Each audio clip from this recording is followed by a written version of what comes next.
이제 긴 시퀀스를 위한 컨텍스트 병렬화부터 설명을 드리면은, 우리는 라마3의 컨텍스트 길이를 확장할 때 메모리 효율을 개선하고 길이 최대 12만 8천 개에 달하는 매우 긴 시퀀스에 대한 학습을 가능하기 위해서 컨텍스트 병렬화, 즉 CP를 활용합니다. CP에서는 시퀀스 차원에 대해 분할을 수행하며 구체적으로 입력 시퀀스를 두 CP계의 청크로 나누어 각 CP 랭크가 로드 밸런싱을 위해 두 개의 청크를 받도록 합니다. 그래서 i번째 CP 랭크는 또 다른 i번째, j번째 CP 청크와 그래서 두 타임의 CP-i 번째 청크를 모두 받게 됩니다. 그래서 링 형태의 구조에서 통신과 연산을 오버랩하는 기존 CP 구현과 달리 이 새로 만든 라마3의 CP 구현은 올 게덜 기반 방식을 채택하게 됩니다. 즉 먼저 키와 밸류, K와 B 텐서를 올 게덜로 모은 뒤에 로컬 커리, 로컬 Q 텐서 청크에 대한 어텐션 출력을 계산합니다. 올 게덜 통신 지연이 크리티컬 패스에 노출되긴 하지만 우리는 다음 두 가지 주요 이유로 이 방식을 선택합니다. 올 게덜 기반 CP 어텐션에서는 문서 마스크와 같은 다양한 어텐션 마스크 유형을 더 쉽고 유연하게 지원할 수 있는 GQA를 사용하기 때문에 통신되는 K와 V 텐서는 Q 텐서보다 훨씬 작아서 노출되는 올 게덜 지연이 작습니다. 그렇기 때문에 어텐션 계산의 시간 복잡도는 올 게덜보다 한 자릿수 이상 더 크며, 왜냐면 전체 커주얼 마스크에서 시퀀스 길이를 S라 할 때 시간 복잡도 OS 제곱 대 OS이기 때문에 그 결과 올 게덜 오버헤드는 무시할 수준이다. 그래서 이게 바로 긴 시퀀스를 위한 컨텍스트 병렬화라는 겁니다.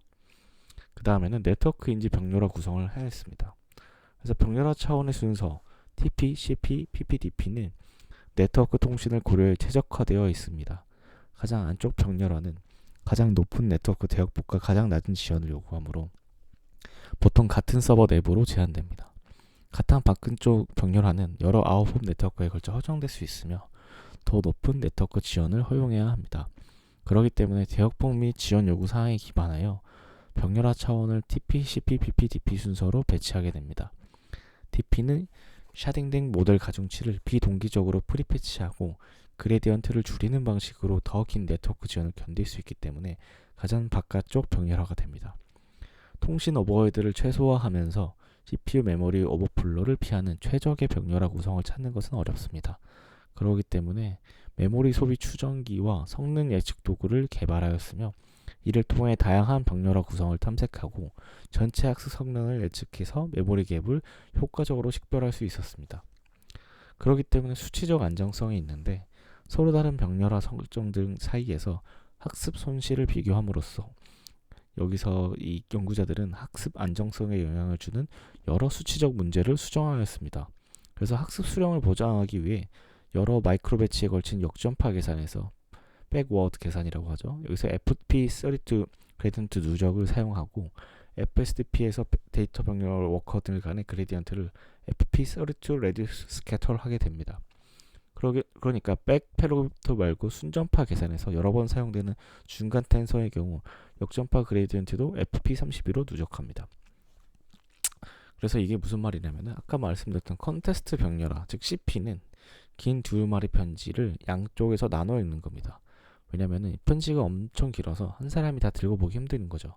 그래서 편지를 짧게 자각내서 그게 바로 청크라고 합니다. 청크 내서 여러 명이 나눠 읽게 됩니다. 이 나눠 있는 규칙은 뭐냐? 입력 시퀀스를 두 개의 CP 조각으로 나누고 i번째 사람은 i번째 조각과 뒤쪽에서 i번째 조각을 함께 맡아 앞뒤 한 쌍을 맡기니 일이 골고루 나눠져서 불균형이 줄어든 채로 긴 두루마리 편지를 양쪽에서 나눠 읽게 되는 겁니다. 쉽게 얘기해서 한 줄로 얘기하면 아주 긴 두루마리 책을 앞에서 한 장, 뒤에서 한 장씩 동시에 넘기며 있는 팀워크인 거죠. 그 다음에 all gather 방식으로 바꿨다고 했는데 왜 all gather 방식으로 바꿨냐면은 작은 재료만 모아놓고 각자 요리를 하겠다는 겁니다. 예전에는 링처럼 돌면서 통신 계산을 겹쳐서 했는데 여기서는 KB, 즉 키와 밸류, 작은 재료만 한 번에 모아서 all gather 넣고 내 손에 있는 Q, 즉 쿼리마 모아둔 K 밸류를 바로 계산하게 됩니다. 이렇게 되면 장점이 뭐냐면은 마스크 처리 유연합니다. 즉 문서 마스크 같이 안 보이는 것은 다양한 가림 규칙들을 적용하기 쉬워집니다. 그래서 추측하기가 쉬워지는 거고요. 장점 두 번째는 GQA 덕에 KV는 Q보다 작습니다. 즉 모아오는 통신 부담이 작고 실제 계산은 즉 어텐션은 5의 S제곱보다 훨씬 비싸서 통신, 올개덜 대략 OS의 비용은 거의 무시 가능하게 되는 겁니다.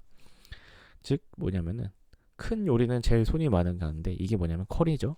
하지만 이제 작은 뭐 양념이나 소스 같은 거, 키나 밸류 같은 KV는 작은 봉지이기 때문에 얘네들을 먼저 한 곳에 모아두고 그 다음에 그것을 Q에 투입하면 효율이 좋다. 그래서 시간 복잡도가 무시 가능할 정도다라는 겁니다.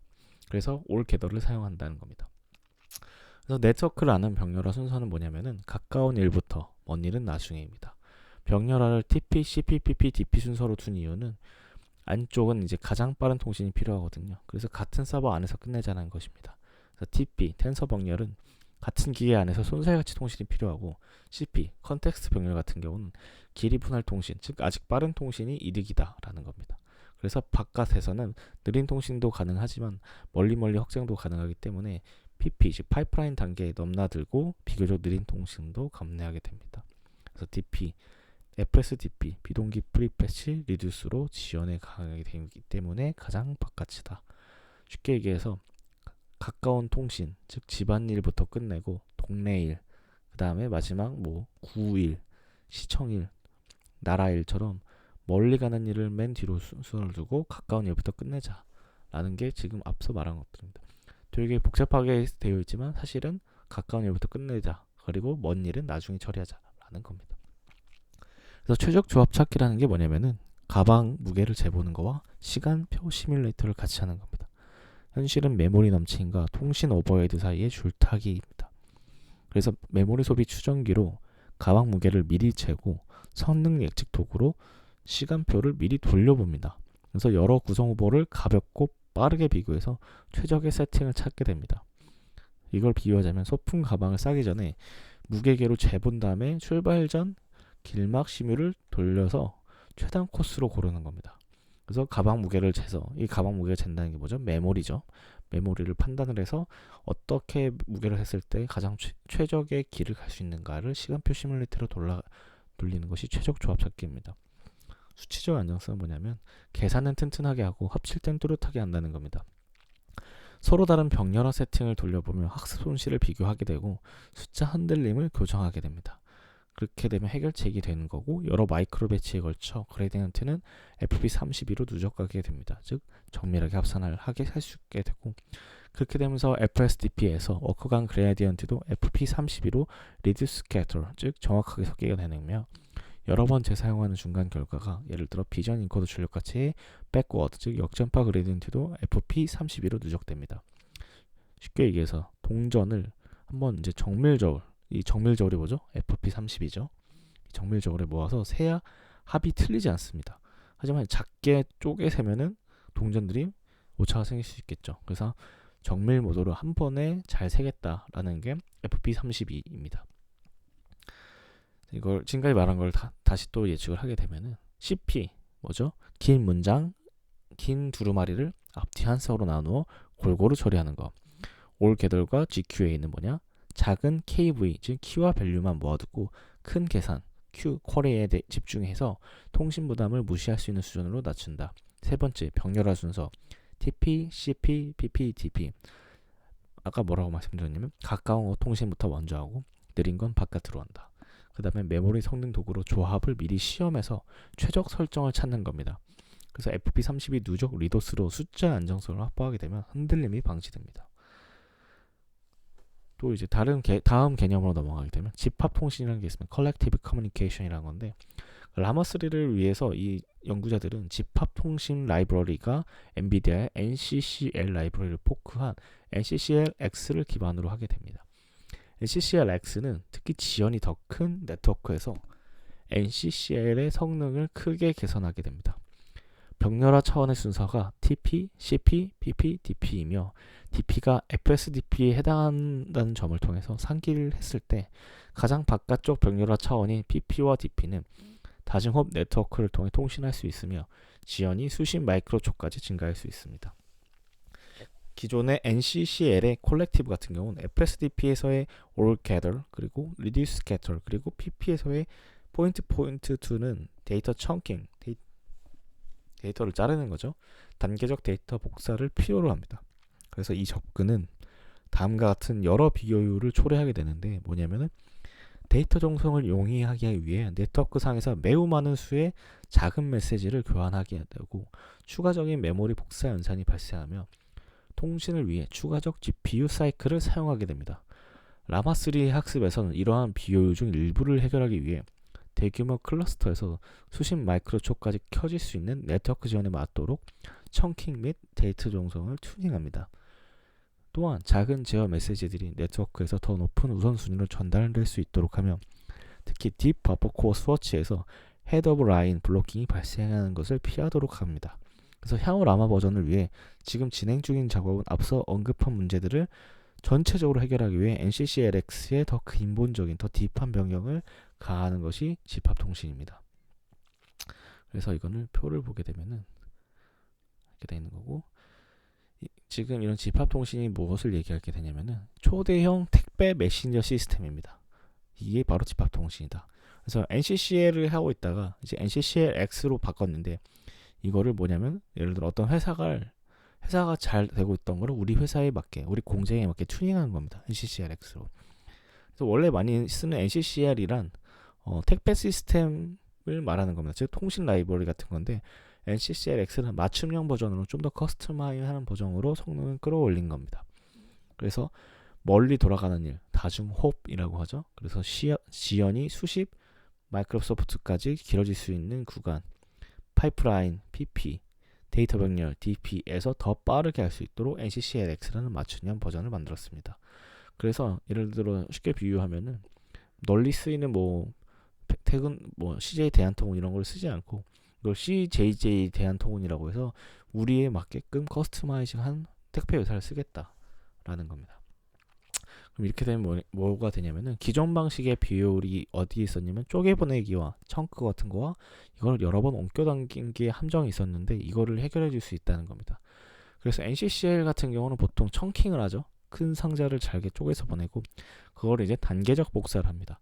그래서 이 큰 택배에 비유했을 때 큰 상자를 되게 잘게 쪼개서 보낸 다음에 그 쪼갠 상자를 중간 창고에 옮겨 담아가며 전달을 합니다. 그럼 이렇게 되면 어떤 문제가 있냐면은 작은 쪽지를 엄청 많이 주고받아야 합니다. 즉 왕복이 많아진다는 거죠. 계속 엄청 많이 쪽지를 주고받아야 되니까. 그리고 추가 메모리 복사가 늘어납니다. 즉 불필요한 자원을 소모하게 되는 거고 통신의 GPU 계산 시간까지 잡아먹습니다. 그래서 GPU 손이 묶이는 겁니다. 그렇기 때문에 한 상자를 예를 들어 한 상자에 약봉지가 100개가 있어요. 그럼 이거를 100개를 또 다시 자잘자잘하게 쪼개 보내고 중간중간 다시 이 100개를 포장하고 그러니까 이걸 100개를 포장하기 위해서 여러 메모리나 어떤 용기 같은 낭비가 생기겠죠. 그리고 또 포장을 다시 해야 되고 그러니까 시간, 힘이 너무 낭비가 되는 과정이다. 그래서 이건 NCCL 같은 거고 NCCL X로 바꾸겠다는 것은 이런 길 막힘을 줄이고 최대한 효율적으로 만들고 쪽지를 먼저 주겠다 하는 게 그런 겁니다. 그래서 청킹, 전송 크기를 대규모 클러스터의 지연 특성에 딱 맞게 튜닝을 해서 너무 잘게 쪼개지도 너무 크게 만들지도 않게 균형을 잡았습니다. 그리고 작은 제어 메시지에 우선순위를 부여하는 겁니다. 그래서 신호 기란의 쪽지는 먼저 통과시켜서 전체 흐름에 막히지 않게 쪽지에 우선순위가 들어가는 거예요. 그래서 필요한 쪽지는 먼저 우선순위가 높여져서 먼저 통과되도록 하고 우선순위가 낮고 필요 없는 메시지는 나중에 맥혀서 그런 효율성을 제고하게 되는 거죠. 그렇기 때문에 딥 버퍼 코어 스위치에서는 헤드 오브 라인, 즉 맨 앞줄 서 있는 패킷 막힘을 피하는 전략을 사용하게 되고 앞에서 막히면 뒤가 전부 정지하니까 줄 세우는 요령을 바꿔서 정체를 최소화합니다. 그렇기 때문에 택배 상자 크기를 도로 사정에 맞춰 골라서 막힘을 줄이고 신호수를 우선 통과시켜서 길 안내가 끊기지 않게 하고 톨게이트 즉 딥 버퍼 스위치에서 맨 앞차가 꼼짝 못하면 전체 정체가 되는 방법을 똑똑하게 우회해서 예를 들어 앰뷸런스가 왔을 때 미리 길을 터주도록 하는 약간 유도리 있는 방식을 채택했다. 그게 바로 NCCLX다 라는 겁니다. 그래서 앞으로는 더 깊은 개조로 전면을 개선을 하게 되고 기존 같은 경우는 튜닝 위주였다면 다음 라마를 위해서 NCCLX 자체를 더 깊게 바뀌는 작업을 진행 중입니다. 그렇기 때문에 쪼개기, 복사, 우선순위 등 근본 문제를 통째로 손보는 업그레이드를 목표로 한다. 그래서 이거를 5줄로 압축하게 되면 NCCLX 같은 경우는 NCCL을 우리 초대형 훈련장에 맞게 개조해 지원 구간 성능을 높인 거고, 기존 방식의 청킹 플러스 단계는 복사는 쪽지 남발이고 메모리 복사, GPU, CPU 낭비를 초래하는 것을 개선을 하겠다. 그래서 견성 크기 튜닝으로 지연 특성에 맞추고 제어 메시지 우선순위로 길 안내를 먼저 통과시켜서 우선순위를 통해서 정체를 최대한 낮춘다. 그 다음에 헤드 오브 라인 막힘, 회피를 통해서 어떤 막힘이 있었을 때 우선순위가 높은 차들에 대한 우회로를 만들어서 어떤 효율성을 더 제고한다. 그리고 나서 우리는 이렇게 개선을 했으니까 앞으로는 더 근본적으로 개선할 거다 라고 얘기했습니다.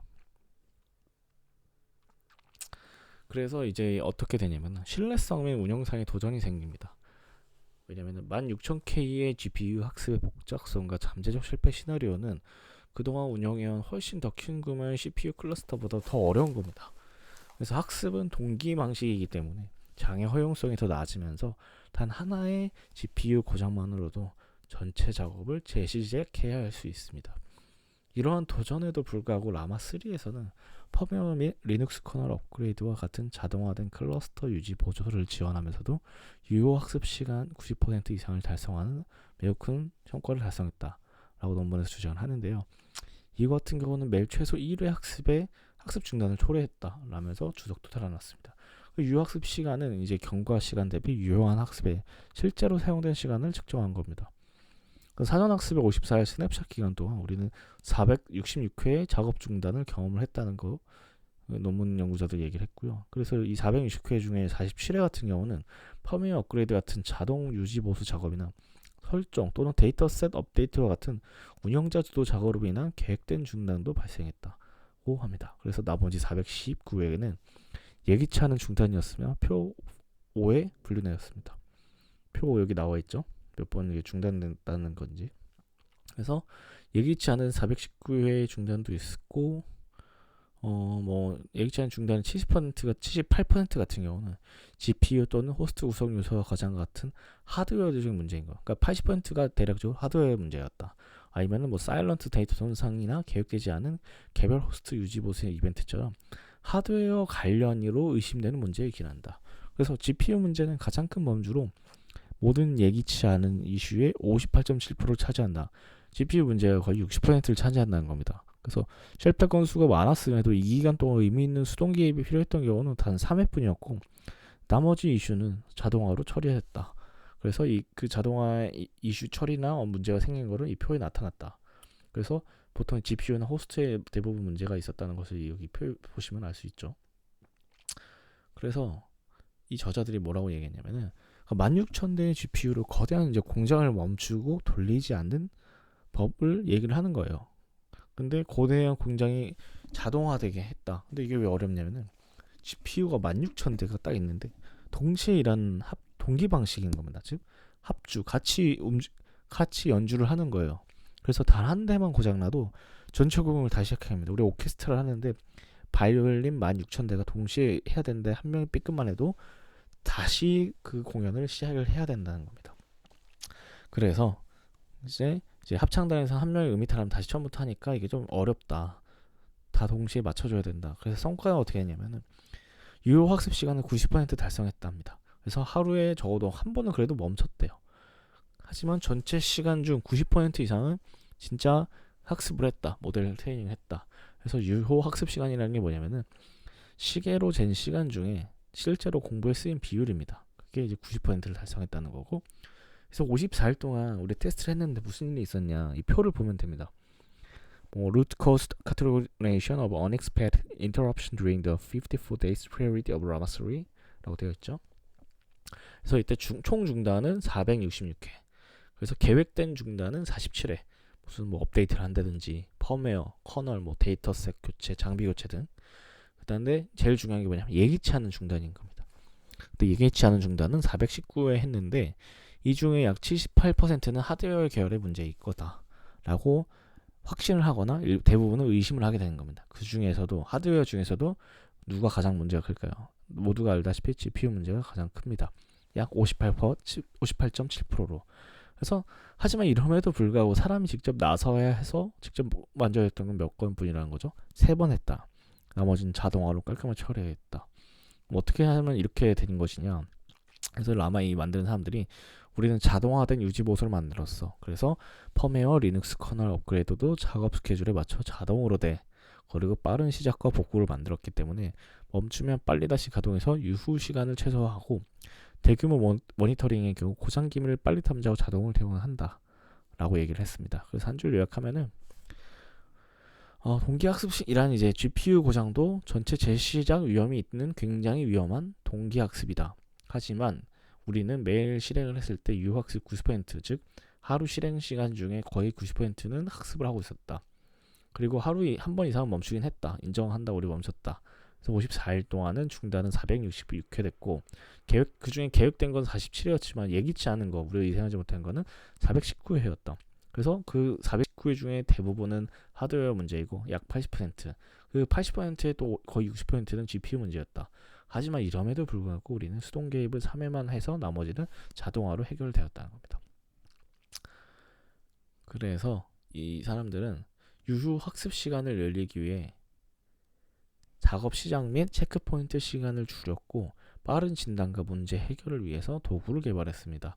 그래서 파이토치 내장 내 NCCL 플라이트 레코더를 광범위하게 사용을 했고, 그래서 이 기능은 집합 통신 메타데이터와 스택 트레이스를 링 버퍼에 캡처하여 특히 NCCLX와 관련된 HANG 및 성능 문제를 대규모 관점에서 빠르게 진단할 수 있게 해줍니다. 그래서 이것을 통해서 모든 통신 이벤트와 각 집합 연산의 소요를 효율적으로 기록하였고 NCCLX의 워치독 또는 하트비트 타임아웃이 발생하면 자동으로 추적 데이터를 덤프하게 됩니다. 또한 이제 코드 릴리즈나 작업 재시작 없이 온라인 구성 변화를 통해서 이 프로덕션 환경, 즉 배포 환경에서도 필요에 따라 더 연산 집합 중에 트레이싱 작업과 메타데이터로 수집력을 활성화하였다고 합니다.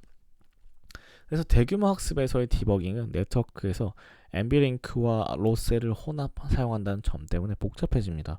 그래서 앰비링크를 통한 데이터 전송은 일반적으로 쿠다 커널이 발행하는 로드스토어 연산을 통해 발생하며 원격 GPU 또는 앰비링크를 연결해서 장애가 생기며 명확한 오류 코드 없이 쿠다 커널 내부의 로드스토어 연산이 멈춘 형태로 나타나는 경우가 많다고 합니다. 그래서 NCCLX는 파이토치와의 긴밀한 공동 설계를 통해 장애 탐지 및 위치 추정의 속도와 정확도를 향상시켜서 파이토치가 NCCLX의 내부 상태에 접근하고 관련 정보를 추적할 수 있게 합니다. 그래서 앰비링크 장애로 인한 스토어를 완전히 방지할 수는 없지만 우리 시스템은 통신 라이브러리의 상태를 모니터링하고 그러한 스토어이 감지되면 자동으로 타임아웃 처리하게 됩니다. 또한 NCCLX는 각 NCCLX 통신의 커널 및 네트워크 활동을 추적하고 모든 랭크 간 완료된 정송과 대기 중인 전송을 포함한 실패한 NCCLX 집합 연산대의 내부 상태 스냅샷을 제공합니다.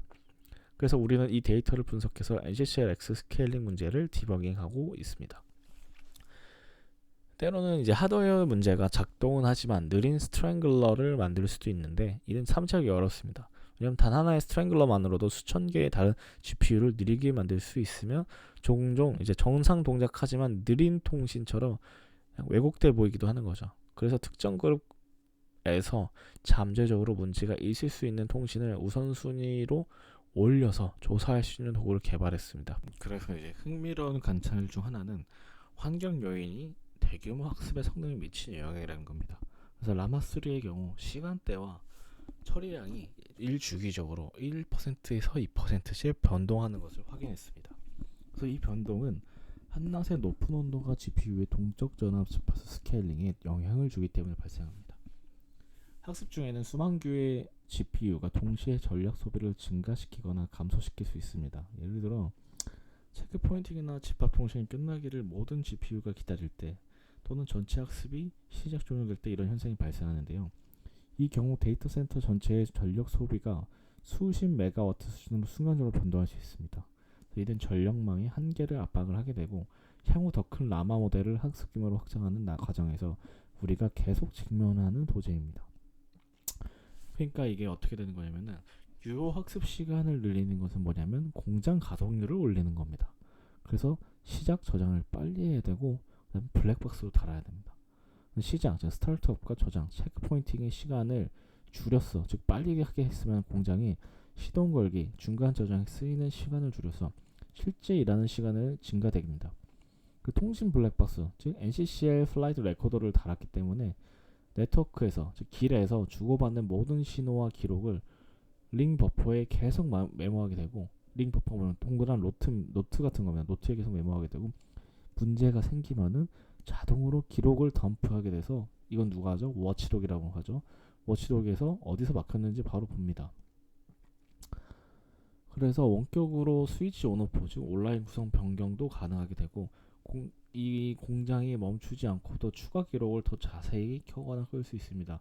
원래 기존 만약에 뭔가를 업데이트 하려면은 잠깐 껐다가 업데이트하고 키고 이래야 되는데, 기존 것이 계속 켜진 상태로 추가 기록을 한다는 거죠. 그래서 예를 들어 버스에 이제 블랙박스를 달았어요. 그래서 사고가 나면 즉시 영상을 그 블랙박스에서 꺼내보고 필요하면 원격으로 더 자세히 찍게 블랙박스를 조정하는 거죠. 그래서 어떻게 했다? 공장 가동률을 올렸다는 겁니다. 그리고 복잡한 길, 즉 복잡한 네트워크에서의 디버깅 같은 경우 이 공장은 두 종류의 도로를 사용합니다. MB 링크라는 것은 실내 지름길이고 로스, ROC 같은 건 바깥의 고속도로를 사용하는데, 이 두 개 MB 링크와 로스를 쓰는데 각각 실내 지름길과 바깥쪽 고속도로라고 생각하시면 됩니다. 그래서 실내 지름길, 즉 MB 링크가 삐끗하면은 이 공장의 운전기사가 에러 표지 없이 멈춰서는 것처럼 보여서 찾기 어렵습니다. 그래서 NCCLX, 아까 이전에 NCCL 대신 더 커스터마이징에서 나오던 NCCLX와 파이토치를 같이 설계해서 안쪽 상태를 들여다보고 어느 교차로에서 멈췄는지만 빨리 찾게 했습니다. 그래서 스톨, 즉 멈춤은 완전히 없앨 수 없지만 이 스톨이 감지되면 자동으로 타임아웃을 처리되게 되는 겁니다. 또한 이제 어떤 차들은 이미 도착했고 완료 전선이고 누구는 대기 중인지, 대기 전선은 스냅샷으로 남겨서 뒤엉킨 구간을 분석해 스케일링 문제를 고칩니다. 그래서 도로 CCTV가 어느 교차로에 차가 서 있는지 사진을 딱 찍어주고 한참 동안 안 움직이면, 즉 스톨이 되면 안 움직인 차를 자동 견인하게 됩니다. 그래서 이렇게 되면 뭐가 장점이 있냐면 숨어있는 느린 한 명을 잡는 겁니다. 걔는 스트라이글러라고 하는데 가끔 고장난 건 아닌데 유독 느린 애들이 있습니다. 겉보기엔 정상이라 찾기 힘듭니다. 근데 이런 의심 구간을 우선수사하는 도구를 만들어서 상위 몇 개만 확인해도 대부분 이런 느린 스트레글러를, 느린 한 명을 꼭 집어낼 수 있습니다. 왜냐면 이게 뭐냐면은, 예를 그러니까 한 1차로를 갈 때 우리가 이제 한 차로 맨 앞에 차가 좁은 길을 가고 천천히 가면은 뒤에 있는 모든 차들이 다 어떻게 되죠? 다 같이 느려지죠. 왜냐면 1차로니까. 그렇기 때문에 이렇게 느리게 가는 애들이, 얘는 심지어 고장난 건 아니에요. 고장난 건 아닌데 그냥 자기가 느리게 가. 그래 얘네들이 병목이다. 병목 맞죠 실제로도. 그래서 얘네들을 찾아내는 겁니다. 그게 바로 숨어있는 느린 스트래글러 찾기고, 특히 이제 이건 이제 하드웨어적인 문제가 하나 또 있는데, 낮에는 더워서 좀 느려집니다. 1%, 10%. 한낮엔 더운 거기 때문에 컴퓨터가 이제 자동으로 속도를 살짝 줄여서 뭐 전압이나 주파수 스케일링 같은 거는 초량이 하루 중에 한 1%, 2%는 들쭉날쭉합니다. 온도 때문이죠. 그렇기 때문에 이제 전기 사용이 우르르 늘었다, 우르르 줄었다 이런 겁니다. 왜냐면은 수만 대의 GPU가 같이 저장을 기다리거나 한꺼번에 시작 끝을 하면 전기 사용량이 순식간에 수십 메가와트 휙휙 변하게 되고, 이는 도시 전력망에 큰 부담이 됩니다. 그래서 앞으로 더 큰 모델을 돌릴수록 이 전력 스파이크를 다루는 일이 큰 숙제가 될 겁니다. 그래서 이게 뭐냐, 이거는 뭐 쉬운 거죠. 대형 경기장에서 한 번에 이제 관중이 확 몰리면은 아수라장이 되는 거고, 물론 이제 그런 일은 GPU에서도 한 번에 그 수많은 16,000개 GPU를 돌릴 때 전력 사용량이 미친듯이 늘어난다는 겁니다. 그래서 지금 내용을 좀 요약을 하자면은, 시작과 저장 시간을 단축시키고 각 중간중간에 블랙박스를 통해서 네트워크 어느 길에 문제가 생기면 문제를 최대한 빨리 포착을 하게 되고, 전체적인 일하는 시간을 늘린다. 그 다음에 NCCLX와 파이토치를 공동 설계하여서 정확하게 스톨된 위치, 멈춘 위치를 정확하게 잡고 그 찾게 된다면 타임아웃을 시키게 된다. 그 다음에 스트래글러, 1차로에서 길막하고 있는 애들을 찾아서 그 길막하고 있는 애들을 없애버린다. 그리고 낮에는 1%, 2%좀 느려진다. 그리고 이렇게 이렇게 순식간에 많은 GPU를 사용이 되면 전력량이 엄청나다. 그래서 도시에 영향을 준다. 그러면은 이제 학습 레시피라는 게 있습니다. 트레이닝 레시피인데 이 라마 3를 사전 학습 때는 사용된 레시피는 이제 세 가지 단계가 있어요.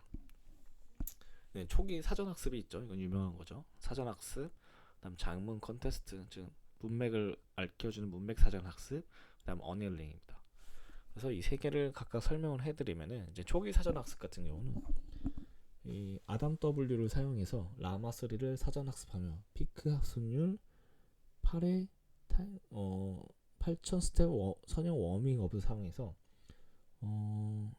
120만 스텝에 걸쳐서 코사인 학습률 스케줄을 사용하게 됩니다. 그래서 학습 안정성을 높이기 위해 학습 초반에는 더 작은 배치 크기를 사용하고 이후에는 이 효율을 높이기 위해 배치 크기를 증가시킵니다. 그래서 구체적으로는 초기 배치를 4 밀리언 토큰, 시퀀스 길이를 4096으로 두고 252 밀리언 토큰을 사전 학습한 뒤에 이를 2배로 늘려서 배치 크기 8 밀리언 시퀀스 길이 8192 토큰을 사용합니다.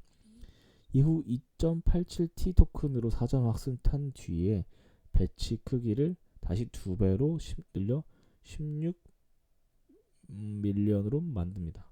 그래서 이 학습 레시피가 매우 안정적임을 확인을 했다. 손실 스파이크가 거의 관측되지 않았고 모델 학습 발산을 바로잡기 위한 개입이 필요하지 않았다. 그래서 데이터 혼합 비율 조정 같은 경우는 특정 다운스트림 과제에서의 성능을 개선하기 위해 학습 중 사전 학습 데이터 혼합 비율에 몇 가지 조정을 가했습니다. 특히 라마3의 다국어 성능을 향상시키기 위해서 사전 학습 또한 비영어 데이터의 비중을 늘렸습니다. 또한 수학적 추론 성능을 높이기 위해 수학 데이터를 업샘플링했고 모델의 지식 컷오프를 앞당기기 위해 사전 학습 후반 단계에 더 최근의 웹 데이터를 추가하였으며 이후 저품질로 발명된 사전 학습 데이터의 일부 서브셋은 다운 샘플링하였습니다. 그래서 장문 컨텍스트 사전 학습 같은 경우 사전 학습의 마지막 단계에서의 최대 12만 8천 개의 토큰의 컨텍스트 윈도우를 지원하기 위해 긴 시퀀스로 학습합니다. 시퀀스 길이에 대해 자기 어텐션, 셀프 어텐션층의 연상량이 제곱으로 증가하기 때문에 우리는 더 이른 단계에서 긴 시퀀스로 학습을 하지는 않습니다. 그래서 지원 컨텍스트 길이를 점진적으로 늘리며 모델이 증가된 컨텍스트 길이에 성공적으로 적응할 때까지 사전 학습을 수행합니다. 다음 두 가지를 측정해서 적응이 성공했는지 평가하게 되는 겁니다. 짧은 컨테스트 평가에서의 모델 성능이 완전히 회복되었는지, 해당 길이까지의 건초 더미 속 바늘 과제를 모델이 완벽하게 해결하는지, 라마3 사전 학습에서는 원래 8000개의 컨텍스트 윈도우에서 시작해 최종 12만 8000개의 컨텍스트 윈도우에 도달하기까지 6단계에 걸쳐 컨텍스트 길이를 점진적으로 증가시켰습니다. 이 장문 컨텍스트 사전 학습 단계는 약 800바이트, 800B 학습 토큰을 사용하여서 수행되었습니다. 800빌리언인가 800B라고 되어 있긴 합니다. 그래서 어떻게 되냐면은 이 학습 레시피라는 게 뭐냐면은 초대형 요리 레시피입니다. 그래서 라마3를 키우는 과정은 그게 세 단계인 겁니다. 뭐냐? 초기 사전 학습, 기본기를 탄탄하게 하는 거고요. 장문 컨텍스트 사전 학습, 아주 긴 글도 그 문맥도 다 이해할 수 있게. 그리고 어니얼링이 뭐냐? 이렇게 요리를 했으면 마지막에 간을 보는 거죠. 요새 흑백요리사 2 유명한 것처럼 맛 보면서 이게 정말 안 셰프님의 맛에 맞는지 판단하게 되는 겁니다. 그래서 초기 사전 학습 같은 경우는 기본기를 다지는데 이제 불세기는 학습률이고 예열은 워밍업입니다. 그래서 아담 W라는 요리 도구로 조리를 하는 겁니다. 그래서 불을 살짝 올렸다가 워밍업 하는 거죠. 한 8000 스텝 정도 천천히 낮춰가는 코사인 스케줄을 써서 태우지 않게 하는 겁니다. 불을 살짝 올렸다가 천천히 올라가게 하는 거고, 피크 불세기가 이제 어느 정도 있는 거고, 그래서 이걸 피크 불세기를 오래 구우면서 점점 내려서 좀 120만 스텝까지 이렇게 낮추는 겁니다. 즉 팬을 급히 달구지 않고 살살 열한 후에 조리 끝날 때까지 약불로 졸여버리는 겁니다. 조림을 생각하면 됩니다. 그래서 처음에는 아담 W라는 요리 도구로 불을 세게 했다가 천천히 졸여주는, 그게 바로 초기 학습 사전 단계입니다. 이때 어떻게 되냐면 요리 접시, 이걸 배치라고 할게요. 접시와 한 접시 분량, 한 접시 분량은 시퀀스 길이를 조금씩 키우는 겁니다. 그래서 처음에는 배치 4 밀리언 토큰, 시퀀스 4096이에요. 근데 이제 조금 익숙해지면 배치 8밀리언까지 높입니다. 조금씩 키우는 거죠. 그럼 시퀀스는 2배, 8192. 그래서 또 더 익숙해지면 배치를 16밀리언까지 높여줍니다. 그래서 처음엔 작게, 안정되면 크게 해서 흔들림 없이 안정적으로 익히겠다. 그래서 처음에는 작은 후라이팬으로 익히다가 나중에 실력이 좋아질 때마다 대용량으로 하겠다. 이게 방법론입니다. 사전학습에. 그래서 재료 비율도 중간중간 조절을 해줍니다. 이게 뭐냐? 데이터 믹스입니다. 왜냐면은 다국어 성능 같은 경우는 이게 영어로 하시면 늘릴 수가 없기 때문에 비영어권 재료를 더 넣어줍니다. 너는 비영어권 두 큰술 넣어주고 수학 추론을 높이기 위해 수학 한 큰술 넣어줍니다. 그리고 뭐 최근 지식들 더 높이기 위해 최근 지식들 자료들 반 큰술 넣어줍니다. 그리고 맛없는 재료들은 안 넣습니다. 그걸 다운 샘플링이라고 합니다. 그래서 이렇게 업 샘플링, 비영어 재료 넣고 최근 웹 재료 넣고 맛 떨어지는 거 다운 샘플링해서 맛을 조절합니다. 재료 비율을 조정하는 겁니다. 그렇게 이제 여기까지가 사전 학습, 사전에 요리를 한 거고요. 이제 장문 콘텍스트 학습 같은 경우는 긴 글을 처리하는 거잖아요. 그래서 아주 긴 두루마리 책, 예를 들어 12만 8천 개의 토큰도 읽게 만들려면 처음부터 길게 읽히면 힘듭니다. 그래서 단계별로 길이를 늘려가면서 훈련합니다. 왜 단계별이냐? 어텐션 계산은 길이가 길수록 일이 제곱으로 많이 늘어나서 처음부터 128K로 하면은 과부하가 옵니다. 그럼 어떻게 확인하냐? 길이를 좀 늘릴 때마다 두 가지를 꼭 체크합니다. 짧은 글 시험 성적이 원래대로 회복했는지, 건전도맥 속 바늘 테스트, 즉 아주 긴 글 속에 숨긴 작은 단서를 정확히 찾아내는지. 그래서 실제로는 8,000개가 12만 8천 개까지 6단계로 천천히 늘렸고, 이 장문 단계에서만 약 800B의 토큰을 추가로 학습을 하게 됩니다. 처음에는 짧은 동화책이었다가 그 다음엔 중편, 마지막엔 두꺼운 백과사전까지 가는 거죠. 그래서 단계마다 짧은 글은 여전히 잘 읽고 있는지, 긴 글에서도 단서를 잘 찾는지 문맥 속에서 계속 확인을 하게 되는 겁니다.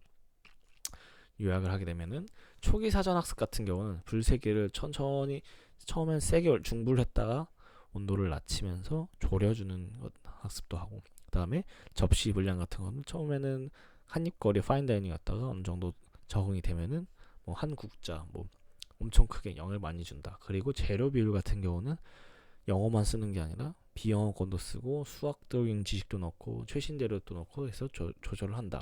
이게 바로 초기 사전 학습입니다. 그리고 장문 콘텍스트 같은 경우는 처음에는 8K, 8,000개였다가 조금씩 6단계로 늘려서 12만 8,000개까지 단계로 늘립니다. 그러면서 이 와중에 짧은 시험을 복구하고 바늘찾기 테스트를 계속 통과시키면서 짧은 글은 여전히 잘 읽고 긴 글 단서도 잘 찾고 있는지 계속 피드백을 하게 됩니다. 세 번째가 뭐가 있다고 했죠? 어닐링이 있다고 했습니다. 어닐링 같은 경우는 사전학습의 마지막 4천만 토크, 즉 40밀리언 토크를 학습하는 동안 컨텍스트 길이를 12만 8천 개 토큰으로, 즉 128K 토큰으로 유지한 채 학습률을 선형적으로 0까지 어닐링했다. 즉 이 어닐링 단계에서는 매우 고품질인 데이터 소스가 업샘플링 되도록 데이터 혼합 비율을 조정을 했습니다. 그래서 이게 어떻게 되는 거냐면은 3.1.13. 그래서 어닐링 동안 모델 체크 포인트들의 평균이 계산해서 최종 사전 학습 모델을 생성합니다. 어닐링이 뭐랑 비슷하다고 했죠? 맛을 보면서 간을 보는 겁니다. 그래서 이렇게 간을 보게 되면은 뭘 하겠냐면 후학습을 합니다. 그래서 사전 학습 체크 포인트 위에서 여러 차례의 후학습을 적용해서 인간 피드백에 맞춰 모델을 정렬함으로써 정렬된 라마3 모델을 만듭니다. 그래서 각 후학습 라운드는 지도 미세 조정을 수행한 뒤 인간 주석으로 수집되거나 합성적으로 생성된 예시들에 대해서 직접 선호 최적화를 수행하는 과정으로 구성됩니다.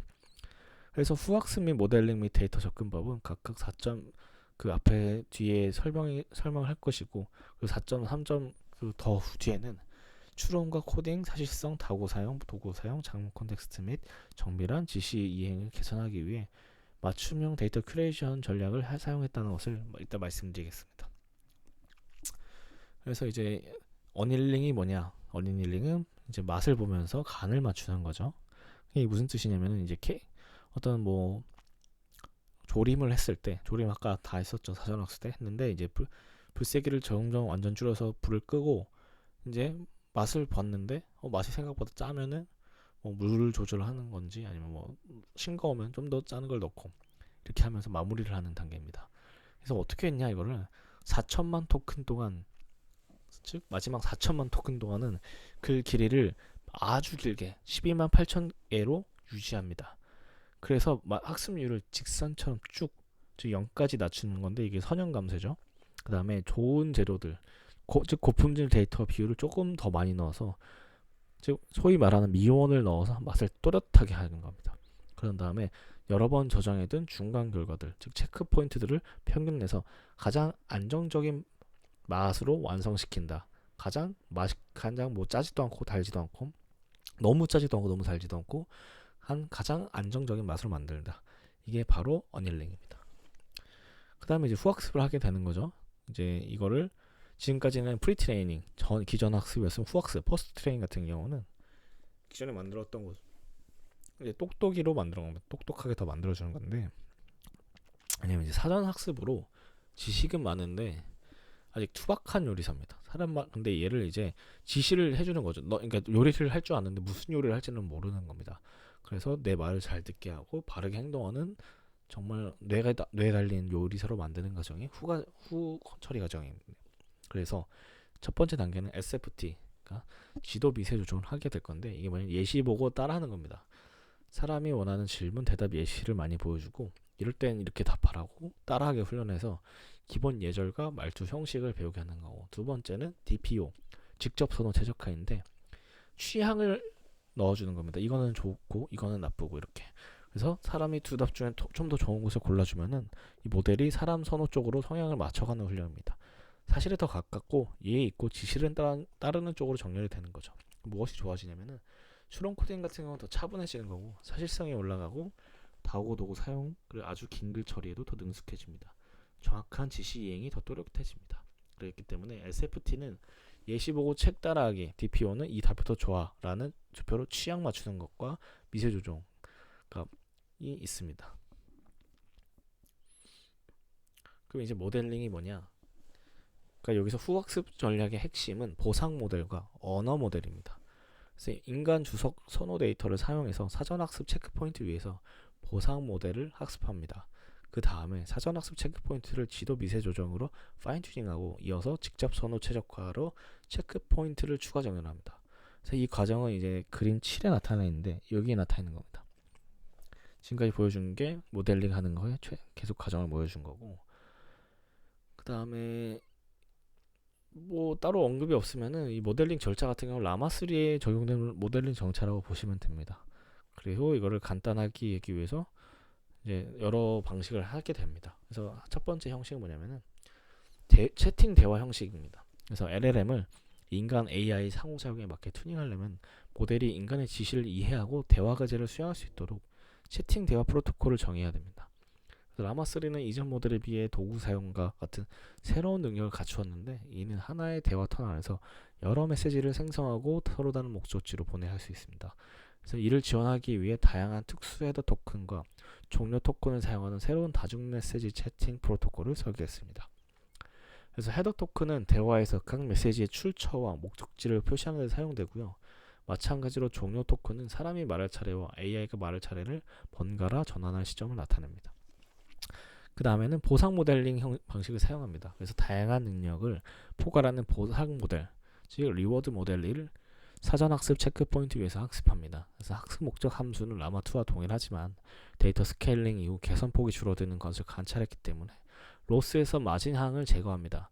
라마2와 마찬가지로 유사한 응답을 가진 샘플을 필터링한 다음에 우리의 모든 페리퍼런스를 데이터를 이제 보상 모델링 사용을 하게 되는 거죠. 그래서 표준 선호쌍이 선택 응답 외에도 이제 주석 과정에서 몇몇의 프롬프트에 대해서 세 번째 응답인 편집된 응답, 지금 어느 정도 이게 직관적인 응답이 아니라 어느 정도 뭔가 손이 간 응답이 생성이 됩니다. 이것은 이제 선호쌍에서 선택된 응답을 추가로 편집을 해서 더 개선을 한 거죠. 선호쌍에서 선택된 그 직관적인 대답을 바로 하는 게 아니라 한 번 더 편집을 하는 겁니다. 그래서 각 선호 랭킹 샘플은 명확한 순위를 갖는 2개 또는 3개의 응답을 포함하게 되고, 학습 시에는 프롬프트와 여러 응답을 하나의 행으로 연결하여 응답 순서는 무작위로 섞습니다. 그래서 이는 응답들을 각각 별도의 행에 두고 점수를 계산하는 표준 시나리오에 대해서 근사하지만 어블레이션 실험에서는 이 접근은 정확도 손실 없이 학습 효율을 향상시킵니다. 지금까지 말한 것 중에 이제 모델링부터 다시 설명을 해드리면은, 모델링은 착한 도우미 AI를 만드는 겁니다. 그래서 언어 모델, 즉 LLM은 말을 만들어내는 작가라고 생각하시면 되고, 리워드 모델, 보상 모델은 이 답이 더 좋아를 점수로 알려주는 심사위원이에요. 그래서 사람의 선택 데이터를 모아 보상 모델을 먼저 훈련을 합니다. 그 다음에 언어 모델을 예시로 따라하는 SFT, 아까 말씀드렸던 미세 조정, 지도를 해서 미세 조정을 하는 거와 사람의 선호를 더 직접적으로 반영한 DPO, 직접 선호 최적화를 적용합니다. 이게 그러면 쉽게 얘기하면은 심사위원을 먼저 키우고 그 심사 기준을 참고해 작가가 글을 점점 더 사람 취향에 맞게끔 하게 합니다. 그 다음에 채팅 대화 형식은 뭐냐면은 우체국 주소 도장 찍기입니다. 라마3는 대화 중에 사람에게 답도 하고 계산 도구 같은 도구에게도 메시지를 보낼 수 있습니다. 그래서 특수 헤더 토큰과 종료 토큰을 쓰는 멀티 메시지 규칙을 만들었는데, 편지 봉투에 보낸 사람 받는 사람 주소를 쓰고 대화 순서를 바꿀 때 종치는 표식을 붙이는 거라고 보시면 됩니다. 그래서 보상 모델링은 뭐냐면 더 좋은 답을 고르는 심사 수업입니다. 무엇을 배우냐면은 사람 심사 데이터로 보상 모델이 좋은 답에 높은 점수를 주는 법을 배우는 겁니다. 그래서 점수 주는 방법의 소소한 조정은 라마2의 마진항을 빼는 방식으로 했었고, 데이터가 커질수록 이득이 줄어드는 부분이 있어서 단순하게 만들었더니 효율이 좋아졌습니다. 그래서 이러한 응답은 세 가지 등급이 있습니다. 편집본, 선택됨, 거절됨 이런 게 있는데, 에디티드는 이제 사람이 선택된 답을 더 다듬어서 훨씬 더 좋아진 버전이고, 초주는 심사에 선택하는 답이고, 리젝티드는 탈락한 답입니다. 그래서 학습할 때 꿀팁 같은 경우 뭐냐면 한 문제와 여러 답 하나의 줄에 이어붙이고 답들의 순서는 섞어서 넣습니다. 그래서 원래라면 답마다 따로 점수를 계산을 하지만 이렇게 한 줄로 묶어 학습해도 정확도는 그대로 속도는 더 빨라졌습니다. 실험에서 확인을 한 거죠. 그래서 미술 선생님이 예를 들어 새 그림을 하나의 게시판에 붙여 순서를 바꿔가며 평가해도 개별 액자에 따로 걸고 평가한 만큼 공정하고 빠르게 점수를 매길 수 있었던 게 이런 효율 트릭 덕분입니다. 지금까지 했던 게 약간 복잡해서 제가 한 번 더 설명을 해드리면은, 이 보상 모델은 사람 취향을 점수로 배운 심사위원입니다. 그래서 이 사람 심사위원에서 구성이 뭐가 있냐, SFT 한 번 더 나오죠. 좋은 예시를 따라 쓰는 작가, 따라 쓰는 겁니다. 이렇게 지시한 대로 따라 쓰는 애들. DPO는 선호입니다. 선호. 난 이게 더 좋아. 이게 더 좋아. 선호를 주입하는 겁니다. 그래서 이때 채팅 규칙 지원은 약간 편지처럼 이제 출처와 목적지를 표시하게 되고 차례를 바꾸는니다. 그리고 표식으로 사람과 도구를 섞어서 대화를 하는 거죠. 그렇게 된 다음에 이제 지도 미세 조정을 가게 됩니다. 그 지도는 맵이 아니라 선생님이 학생들을 지도하다의 슈퍼바이즈드입니다. 슈퍼바이즈드 파인 튜닝, 지도 미세 조정. 약간 그럼 지도라고 하니까 헷갈리니까 학습 미세 조정이라고 될 것 같아요. 그 다음에 이제 보상 모델들은 인간 주석 프롬프트에 대해 이제 리젝션 샘플링을 수행하는 데 사용됩니다. 그래서 이렇게 리젝션 샘플링된 데이터와 다른 데이터 소스를 함께 사용해서 사전학습 언어 모델을 타깃 토큰에 대한 표준 크로스 엔트로피 손실로 파인 튜닝하게 되는 겁니다. 즉 프롬프트 토큰에 대한 손실을 마스킹하게 가리는 거죠. 데이터 언어에 대한 자세한 내용은 나중에 알려드릴 거고, 이 단계를 지도 미세 조정이라고 부릅니다. 즉 학습 미세 조정이라고 부르게 되는 거고, 이는 학습 타겟의 상당수가 모델이 생성한 것이라도 마찬가지입니다. 가장 큰 모델들은 학습률이 10의 마이너스 5으로 8.5K부터 9K, 9000 스텝에 걸쳐 파인 튜닝 됩니다. 그래서 이 하이퍼 파라미터 설정이 서로 다른 라운드와 데이터 혼합들에 걸쳐 잘 동작함을 확인했습니다. 직접 선호 최적화 같은 경우는 인간 선호 정렬을 위해 SFT 모델을 직접 선호 최적화로 추가 학습하게 됩니다. 학습에는 주로 이전 정렬 라운드에서 가장 성능이 좋았던 모델을 사용해서 수집된 가장 최근의 패치의 선호 데이터를 사용합니다. 그 결과 학습 데이터는 각 라운드에서 최적화되는 정책 모델의 분포에 더 잘 부합합니다. 그래서 우리는 PPO와 같은 온플래시 알고리즘도 탐색했지만 DPO가 대규모 모델에서 더 적은 연산으로 학습할 수 있었고, 특히 IF2발 같은 지시 이행 벤치마크에서 더 좋은 성능을 보였음을 확인했습니다. 라마3의 경우 이제 학습률이 10의 마이너스 5승을 사용하고 베타 하이퍼마이트를 0.1로 설정합니다. 그렇기 때문에 DPO에 이제 다음과 같은 알고리즘적 수정을 적용하는데 마스킹 아웃 포매팅 토큰인 DPO로서 즉 DPO 손실에서 포매팅 토큰 마스킹 DPO 학습을 안정화하기 위해서 손실 계산에서 선택, 초전 및 거절, 리젝트된 응답 모두에 포함된 헤더 종료 토큰을 포함한 특수 포매팅 토큰을 마스킹합니다. 이러한 토큰들이 손실에 기여하면 꼬리 반복, 텔 리피테이션이나 종료 토큰을 갑자기 생성하는 등의 바람직하지 않은 모델 동작으로 이어질 수 있음을 관찰하게 되었고 이것이 DPO 손실의 대조적 성격 때문, 즉 컨트라스티브 성격 때문이라고 가정합니다. 그러니까 선택된 것, 초진 것, 리젝테드 응답에 공통으로 존재하는 토큰이 있을 때 모델이 해당 토큰의 확률을 동시에 올리면서도 내리도록 학습해야 하는 충돌된 목적이 생길 수 있습니다. 그래서 NLL 손실을 통한 정규화, 즉 Regularization with NLL loss 같은 경우는 다른 논문에 유사하게 선택된 시퀀스에 대해 스케일링 개수 0.1을 갖는 추가적인 음의 로그우드 손실항을 더합니다. 그래서 이거는 생성 시에 원하는 포매팅을 유지하고 선택된 응답의 로그 확률이 감소하는 것을 방지함으로써 DPU 학습을 추가적으로 안정하게 됩니다. 즉 지금까지 말한 거를 좀 편하게 설명을 하게 되면은 SFTP, 즉 모본 답안으로 따라쓰게 하는 거죠. 따라쓰게 하는 거. 그래서 이거는 선생님이 어떻게 SFTP를 한 거를 알려준가, 즉 미세 조정을 어떻게 하는 거냐, SFTP로 하는 건데 선생님이 이렇게 모범 답을 줬어요. 그럼 AI가 따라쓰기를 하는 단계죠. 그럼 어떻게 모범 답을 고르죠? 이건 바로 보상 모델, 리워드 모델이 여러 답 중 나쁜 답은 거르고 그게 바로 리젝션 샘플링이고 괜찮은 답들을 공부 자료로 뽑아줬는데 이것들 중에 따라쓰기를 해라. 그럼 어떻게 배울 거냐? 타깃 토큰을 정확하게 맞히도록 연습해라. 즉 목표 글자, 내가 배우고자 하는 목표 글자를 정확하게 맞히도록 연습하는 게 뭐냐? 크로스 엔트로피 손실로 학습한다. 연습은 크로스 엔트로피 손실이고요. 목표는 내가 배울 거는 타깃 토큰입니다. 그래서 문제, 즉 프롬프트 부분은 채점에서 제외한다.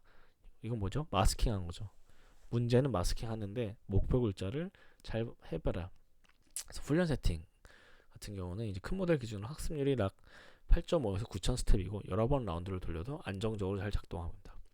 그래서 받아쓰기 할 때 이제 선생님이 틀린 예시, 엉터리 답을 다 빼고 맞게 다듬은 문장만 딱 제시를 하게 되는데 이거를 베껴 써서 내가 배우면 됩니다.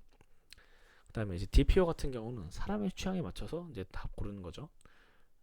이제 SFT로 이제 기본기 잡은 AI에게 DPO를 통해서 너가 좋아하는 더 선호를 한번 판단을 해봐. 근데 이 성향의 선호는 당연히 훈련 지도하는 사람이 정하는 거고 예전 방식의 DPO는 이제 PPO라고 하는데 이거는 연산이 무겁고 굉장히 복잡합니다. 하지만 DPO는 가볍고 지시를 정확하게 따르는 시험에서도 더 잘합니다. 그게 IF 이발이라고 하는데 데이터는 가장 최근 라운드에서 자란 모델로 새 선호 데이터를 모아서 쓰게 되고 그래서 지금 모델의 습관과 잘 맞는 자료를 훈련하게 됩니다. 그래서 훈련 세팅은 10의 마이너스 5은 베타는 0.1을 뒀다고 했고요. 그래서 DPO에 넣은 두 가지 안정장치가 있는데 이게 뭐냐면 포매팅 토큰, 마스킹입니다. 헤더 종료 같은 형식 토큰은 채점에서 빼고 왜냐면 이제 초진과 리젝트 둘 다의 공통으로 있는 형식 토큰까지 점수에 넣으면 한 토큰을 올리면서 동시에 내리라는 모순이 생깁니다. 초진이 쓰면서 리젝트가 되면은 하나는 올리고 하나는 내리라는 모순이 생기니까 이상한 반복이나 갑자기 튀어나오는 이제 종료가 나타납니다. 갑두티 종료라고 하죠. 그래서 편지 내용을 평가하는 데 있어서 글자를 평가하는 데 있어서 봉투 모양으로 점수 주지 않는 것. 그 다음 두 번째는 정답 맞히기로 살짝 잡아줍니다. 그냥 NLL이라고 합니다. 선택된 답, 초전 답에는 NLL 손실을 약하게 해서 개수를 0.2로 하는 거죠. 여기서 그 효과는 포맷 말투가 흐트러지지 않게 잡아주고 좋은 답의 정수가 괜히 떨어지지 않게 합니다. 즉 뭐냐면 이미 잘 쓴 글은 글씨체 유지를 합니다. 이미 잘 썼잖아요. 그래서 원래 이 잘 쓴 글은 계속 그대로 유지할 수 있도록 원본을 최대한 손실을 하지 않고 유지시켜주는 겁니다. 지금까지 말한 게 좀 복잡하죠. 그래서 SFT 같은 경우는 심사위원이 고른 괜찮은 모범 답안으로 따라쓰기 연습을 시키는 거고 계속 반복해서 얘기하는 겁니다. 그래서 이거를 따라쓰기 연습은 크로스 엔트로피, 그 다음에 리액션 샘플링 같은 경우는 나쁜 예시는 버리고 좋은 예시만 공부 자료로 하겠다. DPO 같은 경우는 선호죠. DPO는 선호입니다. 사람이 더 좋아하는 답을 쪽으로 성향을 조절하는 겁니다. 선호. 그럼 형식 토큰 마스킹 같은 경우는 봉투는 채점에서 제외합니다. 왜냐하면 잘 썼으니까. 그런 건 제외하고 이상한 방법이나 갑작스러운 종류만 예방하자. 그리고 NLL 같은 경우는 좋은 답의 포맷과 확률을 계속 붙도록 너 잘 쓰고 있어 해서 0.1로 조절해서 안정성을 높이게 하는 겁니다.